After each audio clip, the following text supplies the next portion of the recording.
this the indicator that everything is fine? We're doing this week in stocks.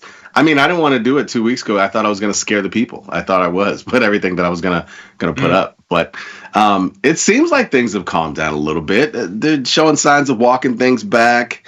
White House is walking back its aggressive stance.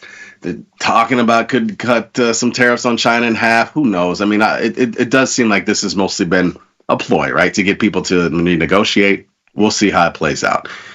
China apparently has warned other nations not to strike trade deals with the U.S. at its own expense. So they're working a backdoor way to this thing. Is it buy American now? Treasuries are up second week in a row. Volatility's subsiding as the tariff talks died down. Is that the cue that maybe things are sort of calming down and volatility's coming together when they're not selling treasuries as much? Well, I think that time, I mean, I don't think there's ever been a market period where we haven't seen that just letting some time go by pretty much normalizes everything. Yeah. Gold, crazy run it's been on. That touched that 3,500, immediately retreated. It's down over 5% at this point. Dollars bouncing back.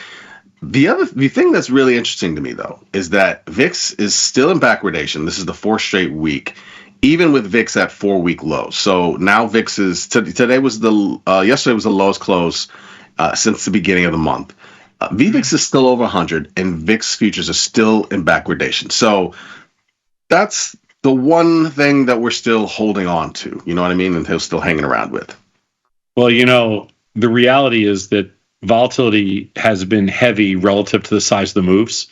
So no matter what we want to think, the volatility's still been understating the size of these moves. Yes, it has been. That's why the VIX is still in backwardation. That's right. Yeah. Historical vol is still kind of elevated at this point in time, even though implieds have pulled back some. Let's move to the next slide. You're still able to kind of get paid a little bit now, though, of volatility, I would say. This is one of the ways that I like looking at volatility. We can look at VIX. We can look at VIX being in backwardation. Those are interesting as well. I always pull this chart out because it's that ratio of VVIX to VIX, right? And so if you look on average, it's probably about 5.8. Low volatility environments, 2017 is a good example of that. This thing was 10, right? And it's simply just dividing those two by one another, right? As of yesterday, it was 3.82, which is fairly low. So point being, even though VIX is below 30 now, right? Somebody could just come in and say, oh, VIX is below 30. Things aren't as crazy.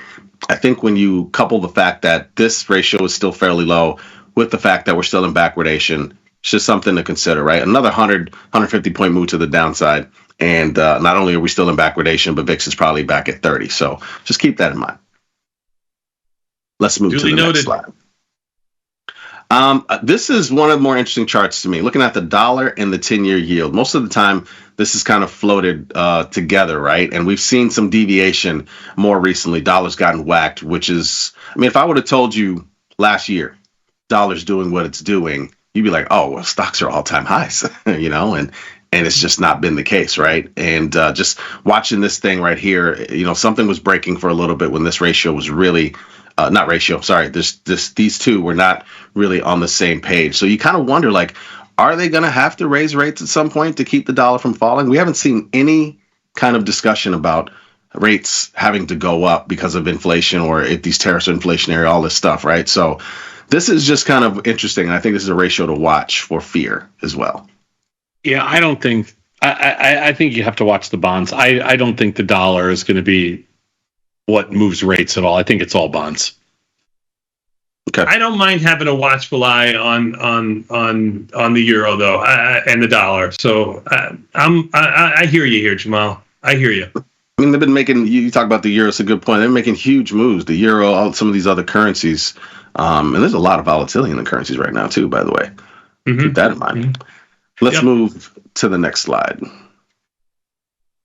So this is just a pretty good chart to bring up. This is, and I think, something for a lot of people to keep in mind. You talk about, Tom, how things calm down eventually.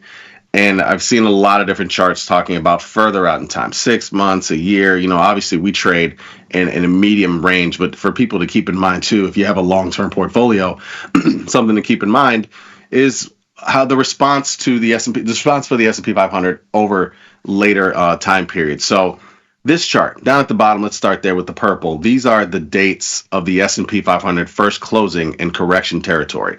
So May 20, 2010, August 4, 2011, so on and so forth. And the percentage is the return on the 12 months following it hitting the correction territory. So 12 months after May 20, 2010, we had a 24% return for that 12-month period afterwards. And the only time we didn't have a positive return was in the 12-month period after February 27, 2022. 2022 obviously was a rough year. It just so happened, I guess, a year forward, we were still in the red, 7% in the red at the beginning of 2023, but eventually we bounced out of it. So year out, if you're looking to buy stocks, just keep that in mind. If there's some stocks I'm sure have gotten to your level that you like, you feel a little comfortable buying stuff further out. Just be aware of that. Yeah, we were kind of making that assumption too. Like Tom said a minute ago, buying stocks low and then buying them lower too. So I mean, you got to be careful here, by painting, trying to paint the bottom, but you nibble, you go slow. Yeah, that's the word. You nibble. Yep. Let's move to the last slide. I think this is one of the quieter things in the week because it happened on a Sunday of the week where we had, Good Friday, etc. But Capital One agreed to buy Discover for $35 billion, largest credit card issuer by loan volume.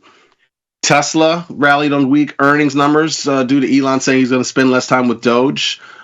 Oklo, which I know is a stock that people love to trade, in talks to supply energy to OpenAI, and I guess Sam Altman stepped down his chair because there's always been something between him and OpenAI and Oklo, whatever.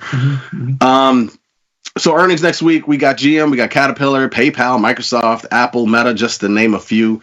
It's going to be a busy week, actually, because you got this core PC price index on Wednesday. That's the Fed's preferred measure of inflation. You got GDP coming out on Wednesday. I don't know. I don't think the market, that doesn't really matter as much, I would say, unless they just say GDP is completely way lower than they expected. And then we got a jobs report on Friday. Research, April 23rd, OJ, Trade Smart with Ratio Spreads was a good one. Check it out. Happy birthday to the Godfather.